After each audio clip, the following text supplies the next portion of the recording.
पिता महात्मा ज्योतिराव फुले, लोकराजा छत्रपती राजर्षी शाहू महाराज, विश्वरत्न परमपूज्य बोधिसत्व राष्ट्र निर्माता डॉक्टर बाबासाहेब आंबेडकर आणि या मानवमुक्तीच्या लढ्यामध्ये लढलेल्या सर्व माता, महामाता, महापुरुष सर्वांना वंदन करतो। या भोकरदनच्या क्रांतीभूमीमध्ये या जमलेल्या तमाम भीम सैनिक माता भगिनी यांना झुकून क्रांतिकारी प्रेमाचा आणि सस्नेह जय भीम। सर्वप्रथम तुमच्या सर्वांसाठी जोरदार टाळ्या झाल्या पाहिजे।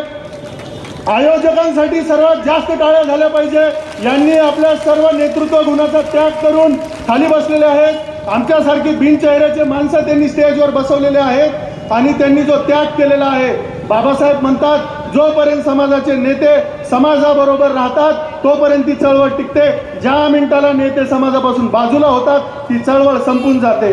मला आता अभिमान आहे की भोकरदनची चळवळ योग्य नेतृत्वाच्या हातामध्ये आहे, योग्य समितीच्या हातामध्ये आहे। त्यांच्यासाठी एकदा जोरदार टाळ्या होऊन जाऊ द्या। पोलीस प्रशासनासाठी एकदा जोरदार टाळ्या होऊन जाऊ द्या। समता सैनिक दलासाठी एकदा जोरदार टाळ्या होऊन जाऊ द्या। मित्रहो, बंधूंनो, भगिनींनो, माझी काय ओळख आहे? कोणी मला पहिले बघितलंय का? काय माझा परिचय? मी काय काय तीर मारलंय? पण का मला इथं स्टेजवर बोलवलंय? डॉक्टर बाबासाहेब आंबेडकरांच्या विचारावर काम करत असताना डॉक्टर बाबासाहेब आंबेडकरांचे सर्व पुस्तकं व्हॉल्यूम वाचले, सरकारी नोकरीला लागलो, समजलं की पदोन्नतीच्या आरक्षणामध्ये आपलं आरक्षण हिरावून घेतलं जातंय। मग सुप्रीम कोर्टात याचिका टाकली, राज्य सरकारवर माहितीच्या आयोगामध्ये माहिती मागवली, 4000 पानांची माहिती मागवली। सरकारच्या पोटात दुखायला लागलं, मला त्रास द्यायला सुरुवात केली, राजीनामा फेकून मारला।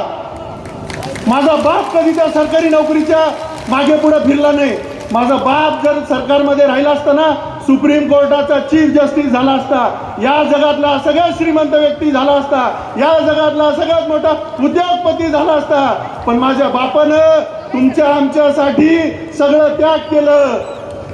पोटचे 4 लेकरं, पत्नीचा त्याग केला, 2 वेळा हृदयविकाराचा झटका आला, बीपी झाली, शुगर झाली, जीवाचा आकांत होत होतं, तरी सुद्धा आपला बाप आपल्यासाठी कधी मागे राहिला नाही। त्या बापाची चळवळ, त्या बापाचा विचार जिवंत राहायचा आहे म्हणून प्रामाणिकपणे पुढे आलेलो आहे। आणि जो बापाच्या नावावर, बाबासाहेबाच्या नावावर प्रामाणिकपणे काम करतोय त्याला समाज डोक्यावर घेतल्याशिवाय राहत नाही, हे तुम्ही सगळ्यांनी लक्षात घेतलं पाहिजे आणि तुम्ही हे सिद्ध करून दाखवलेलं आहे। आरक्षण उपवर्गीकरणाची प्रक्रिया सुरू झाली। पदोन्नतीच्या आरक्षणामध्ये 26 सप्टेंबर 2018ला निकाल आला।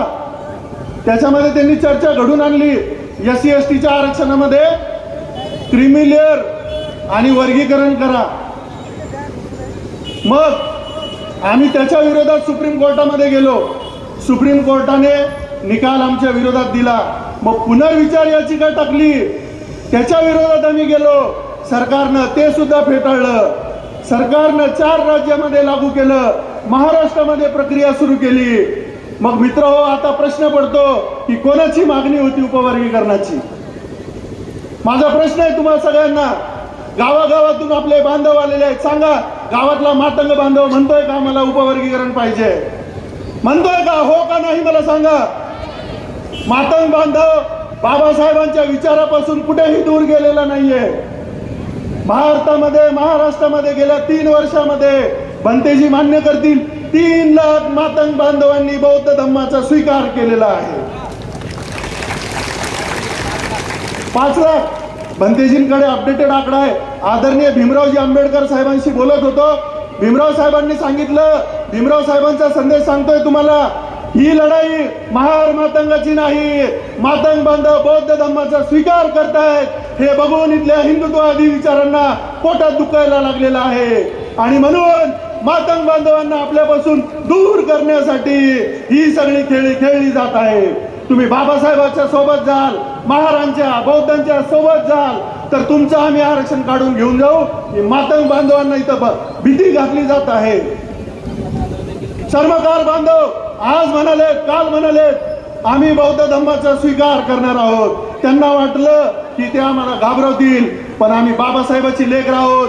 अरे आमच्याकडे काहीच नव्हतं तेव्हा कुणाच्या बापाला घाबरलं नाही. आता तर आम्ही 14 कोटी आहे, कोणाच्या बापाला घ्यायचा प्रश्नच येत नाही. बंधूंनो आणि भगिनींनो, हा लढा का सुरुवात झाला? वर्गीकरणाच्या संदर्भामध्ये कोर्टामध्ये गेलो, बाबासाहेबांनी सांगितलेली कायद्याची लढाई सुरुवात केली. मग आमच्या लक्षात आलं की मातांचं